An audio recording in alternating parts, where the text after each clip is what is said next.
Thank you for downloading this podcast from The Reedy Clubby Show on Talk Radio 702 and 567 Cape Talk.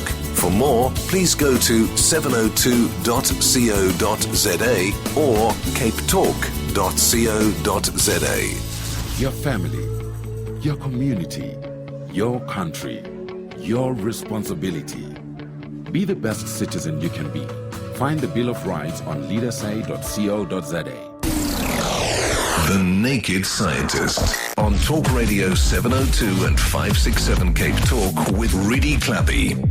Chris, good morning. Thank you very much for joining us. Good morning. Lovely, lovely, lovely. I'm very interested in this blood vessels, how the eye preventing the destructive growth of blood vessels. Tell me about that. Yes, indeed. If you look at the eye, you will see that the front of the eye, the cornea, doesn't have any blood vessels in it, for obvious reason, because if it did, then they would get in the way of the light going in, and you would therefore have blurry vision. Similarly, on the back of the eye, the retina, where the rods and cones are that turn light into sight, they also have no blood vessels in that part of the retina, for the same reason. In fact, the rods and cones pick up their oxygen needs from a thick layer of blood vessels right at the back of the eye. So something must stop blood vessels growing into those two sites. And when blood vessels do grow into those sites, they cause disease. And there are a number of important sight loss disorders that are associated with that happening. But up until now, we haven't actually known how that's achieved. Now there is a scientific paper, it's in a new journal called eLife, which launched in the last 6 months or so. And the paper is written by Bala Ambati, who's an ophthalmologist and a researcher at the University of Utah in America. And he noticed that there are some animals, one of them is the Florida manatee, which do have blood vessels growing in those places, particularly the cornea. And he wondered what's different about those particular animals compared with animals that don't have this. And there are also some mice, some rodents, that abnormally get these blood vessels. They have managed to track this down to the fact that the cornea and the retina both make a thing called a receptor, a soluble receptor, for a molecule that normally triggers blood vessels to grow. So this molecule, called VEGF, vascular endothelial growth factor, is normally made where tissues want to induce blood vessel growth, and it binds to blood vessel cells and makes them proliferate. But in the cornea and in the retina, they produce this soluble thing called SFLT, which is a receptor for that signal, and it basically acts like molecular blotting paper. It soaks up all of the growth factor, stopping it from working, so the blood vessels do not invade those tissues where, were they to go in there, they would cause a serious problem for sight. And why this is important is that because there are diseases associated with blood vessels going into those places, it means that we could use this technique in future, or this new piece of understanding, to try and treat those conditions and stop them happening in the first place. All right, our lines are open for you at 22 minutes to 10 o'clock on 021 446 0567 011 883 0702. We are taking your SMSs on 31702 and 31567. Let's go to Peter in Rivonia. Hi there, Peter. Hi, Reggie. I'd just like to ask the naked scientist why we tear when we yawn and why our noses run when it's cold. Short and sweet. Good morning. So why do our eyes tear up when we yawn? Well, the most likely reason for that is because the tears come into your eye from your lacrimal gland, which is situated on the upper outer part of your eye. The tears flow across your eye, lubricating the eyeball, and then they run down into a thing called a punctum, which is a little black dot you can see on the inner lower eyelid. So right up against where it meets your nose, you'll see there's a tiny black dot, and that's like the plug hole for tears. And they run down there, and a thing called the nasolacrimal duct carries the tears into your nose. When you yawn, though, you're increasing the pressure in your nose. You're also changing the shape of the muscles in your face, and this has the effect of squeezing shut that plug hole temporarily. So the tears, which continue to be produced at the same rate, can't drain away temporarily, so they build up and your eyes feel a bit teary. And the other question that you asked was, just remind me? Why do our noses run when it's cold? Okay, well, I think the reason that you get a runny nose when it's cold is because the nose contains a lot of what's called erectile tissue. And what happens is that air going into the nose passes over this tissue, which you can very dramatically increase the swelling and the blood flow in that tissue. This has the effect of making air warmer and moist.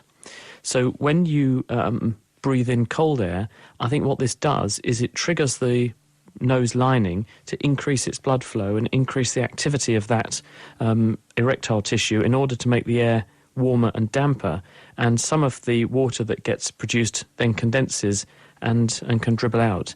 If you've got higher blood flow, you're more likely to have a runny nose anyway. I think that's the most likely reason. Let's go to Dima in Dipkloof. Hi. Hi, Ridi Hense. I would like to know if there's an ingredient in methylated spirit that stops a mosquito bite from swelling. Whoa. Well, methylated spirits contains a mixture of alcohols, ethanol, there's a bit of that in there, and methanol, which is very, very poisonous. And the purple colour and the horrible taste, and I'm not saying I go drinking methylated spirits, but I used to go camping. And we used to take with us a methylated spirit burner to cook food on. And you used to store the burner inside the kettle. And someone didn't put the lid on the burner very well one day, and when we made our cup of tea, there was obviously a little bit of meth still on the inside of the kettle because it got into the tea and it tasted disgusting. And they do that on purpose. It's a chemical called pyridine, which is added to the meths, and it makes it taste absolutely vile to stop people getting tempted from drinking it. Because if you do drink methylated spirits, the methanol gets metabolized in your body into formalin, which is the stuff that they fix bodies with in the morgue. And it's extremely bad for your brain, and it causes vision loss, and it's very often fatal, actually, so you mustn't drink methylated spirits. But as far as putting it on skin, the chemicals don't go through the skin in appreciable amounts, and therefore the systemic absorption of alcohols through the skin is extremely low. In fact, there was a study done recently, just for a bit of a joke, but it was done by medics in Denmark. They immersed their feet in a vodka solution for several hours in order to see if anyone got drunk. And they took blood samples from themselves over a period of time to see if their blood alcohol changed, and it didn't. So there's the evidence that you don't absorb appreciable amounts of the alcohols through your skin, so you're probably okay if you have contact with your skin with methanol or with methylated spirits. Whether or not it will affect the response of a mosquito, or response to a mosquito bite, I don't know. I'd say it's unlikely. It's more likely that the awful stink puts the mosquitoes off from biting you in the first place, because they probably don't like the taste either. Yeah, I found when we were kids, our parents used to do that, Chris. When you had a mosquito bite, they'd just put some methylated spirit, and it eased it somewhat. You know, a bit like when you have a burn and then you put it in cold water or something. It just created. It could be the cooling effect. Yeah, it had the cooling effect. That's When you put alcohol on your skin, it feels extremely cold because the alcohol is stealing heat energy from your skin and using it to evaporate. The alcohol turns from a liquid into a gas, and this robs energy from the skin to do that, making it feel cooler. So if you have got a throbbing bite on the skin, it could be that part of the relief is the cooling effect. You're right. Didn't think of that. Thanks for pointing it out. Thank you, Dima. Thank you. We're taking a break. Dean and Nishen, I see your calls coming back to you in just a moment. The Naked Scientist on Talk Radio 702 and 567 Cape Talk with Ridi Clappy. 021 446 0567 011 883 0702. Abel, do you have a question following a follow-up question from the blood vessel story that we heard about earlier? Yes, I've got two questions for the Naked Scientist. What caused the blood nerve to burst in an eye? And the other thing, what caused an eye to take the image with? I was working on my computer, and after that, I saw the image that I saw on the computer all the time. Hold on, even after you'd moved away from the computer, you saw that image? Yes. Oh, okay. Chris, can you help? Okay, first of all, the blood vessel question. Now, can I clarify, please, Abel, do you mean blood vessels in the back of the eye, in the retina, causing bleeding inside the eye, or do you mean the phenomenon where sometimes the white of a person's eye can go red? Especially on, say, a windy day, a person can have a very red eye, almost like someone had a bleed onto the white of their eye. Yeah, Yeah, my eye can red. Okay, it's a red one. Yes, okay. So this is quite common, you'll be pleased to know. It's because the conjunctiva, which is the thin membrane which is around the eye, the cornea, which is the clear bit on the front of the eye, this is very richly supplied in blood vessels, and they can be fragile, and certain circumstances can cause them occasionally to bleed a little bit, and when some blood comes out, it smears out, rather like if you had a piece of glass and then a drop of blood and another piece of glass, the blood would track between the two pieces of glass and spread out. When you have a little bit of a bleed into the membrane on the front of the eye, it spreads between the layers of tissue, and so it looks very dramatic, but it's just a tiny bit of blood that's spread out very thinly, and it does go away. It's not unsafe.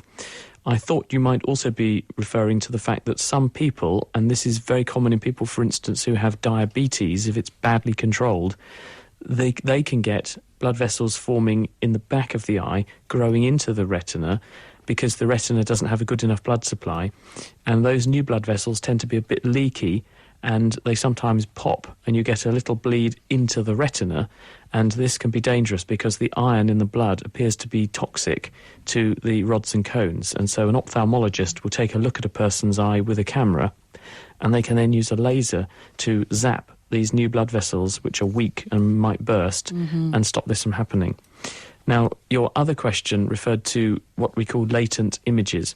When you look at certain things which have very high contrast, and computer screens are quite good examples of this, because they tend to go for strong edges to make things stand out, your eye is detecting edges of things and colours in the retina. And what I think is happening with, or what you're noticing, is that you look at something for a long time, then you look away and you can almost see the negative image appearing in front of your eyes for a while. And there are two reasons for this.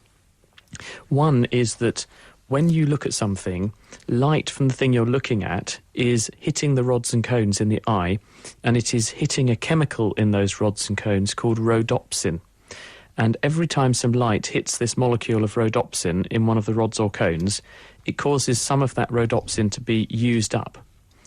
And this has to be replaced. So the cell responds slightly less to that colour for a little while afterwards.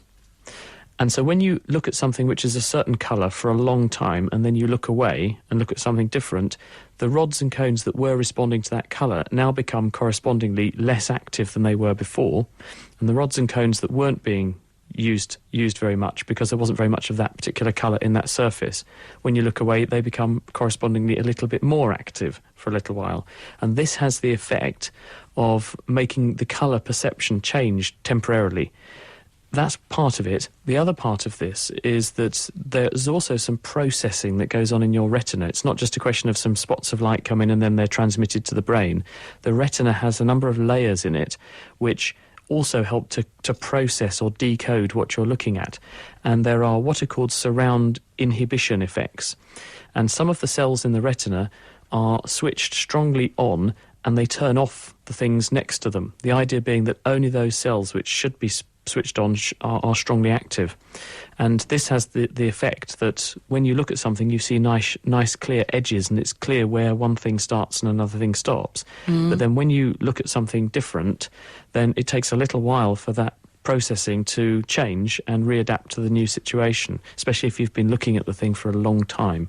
And I know that's a very wordy answer, but I hope you'll find that a thorough answer and it's helpful to you. Thank you very much, Chris. Thanks indeed. All righty, let's go to, is it Nishan in Sandton? Nishan, Yeah, good morning. hi. Yeah? How are you doing? Good, Nishan. Great. Yeah, just a very quick one. It's sort of a follow-up from your first opening introduction about the blood vessels again. Is there some sort of way to actually carry on this methodology and introduce it into the treatment of brain tumors, as an example, where it actually starves blood vessels going to the actual tumor, feeding it, thus actually trying to, starve it from growing further. That's basically the summary of it. I can listen on the radio if you want after this. Wow, what an amazing question. And the answer is, you're absolutely on the money. And I think you should phone up Bala Ambati, who published the paper, because he said almost exactly the same thing to me when I spoke with him on the phone just last week when he was about to publish this paper. And the answer is yes, absolutely. Because what cancers do is to grow, and they then recruit new blood vessels to go into the tumour to sustain it. And one way to stop cancers growing is to stop blood vessels growing into them properly. And so if we could find a way to produce molecules like this, either by making the cancer make these molecules themselves to stop the growth factors, or you put the growth factors into little nanoparticles and put them into the bloodstream and target the nanoparticles just to the cancer, which is possible, either of those should help to cut off the blood supply to the tumour and therefore, at the very least, slow down its growth. Thank you very much. Yeah, thank you very much, Nishan. Thanks indeed. Is it Cizo in Kempton Park who's been waiting patiently? Good morning to you. Yes, I just wanted to find out if it is a good idea to drink Coke whenever you feel flatulent or bloated over the radio. I've asked that. This is a very popular thing, and Chris, I don't know, because I sometimes ask Brian the same thing, because when I'm bloated, people say, have some Coke, and he just laughs. So I don't know what their laugh means. You don't want to take cocaine, though. That's really bad. Not that Coke. The answer to this is that there's a lot of carbon dioxide dissolved in fizzy drinks. And when you feel bloated, what's probably happening is that you've got a lot of gas building up as a pocket somewhere in your digestive system. So you could argue that putting more gas in is probably adding insult to injury. Yeah. And that's probably not going to help that much, because the place where the gas probably is building up in your intestines is probably not the place the Coca-Cola or whatever fizzy drink you decide to consume is going to go first. What might happen, though, is that in some people, when you drink something very fizzy like that, it can help you to do a massive belch. And if you have got a lot of gas built up somewhere and it is quite close to coming out, then sometimes something that does trigger a nice big belch can help to relieve the other pocket of trapped gas, and so there may be some relief ensuing from that. You could try it. So is that why he's laughing at me when I ask him that? Okay. Let's go to Dean in Pretoria. Hi. Hi, good morning. I wanted to know why the temperature drops so much at sunrise compared to just before sunrise. I work quite early in the morning on the markets, and just before sunrise it's about 3 or 4 degrees, and at sunrise the temperature drops to -1 quite easily, and nobody can tell me why. Hello, Dean. The answer to this is that we call this the dawn dip, and there are two aspects to it. The first aspect is that just before the sun rises, that corresponds to the time when the patch of the earth that you're on has not seen the sun for the longest time possible. And given that the sun is the source of thermal energy on the earth, pretty much, then if you cut off the supply of thermal energy for the longest time, that will correspond to the time when the earth's surface feels the coldest. Second point is that when the sun does start to rise, then it triggers various pressure changes and warming of one bit of the air, and this causes that part of the air to move from its area of higher pressure to an area of lower pressure, and this can draw in or have the effect of drawing in cooler winds of colder air from aroundabouts, and therefore it can lead to a dip in temperature temporarily before the thermal warming of the ground then means that you pick up more radiative heating coming off the ground and warm air moving in towards you again. So there are those two aspects that explain that. Thank you very much. And Chris, this is where we'll leave it then. Thank you very much for giving us your time, and we look forward to another conversation next week, Friday. Thanks, Reedy. Thanks, everybody. See you soon. Cheers.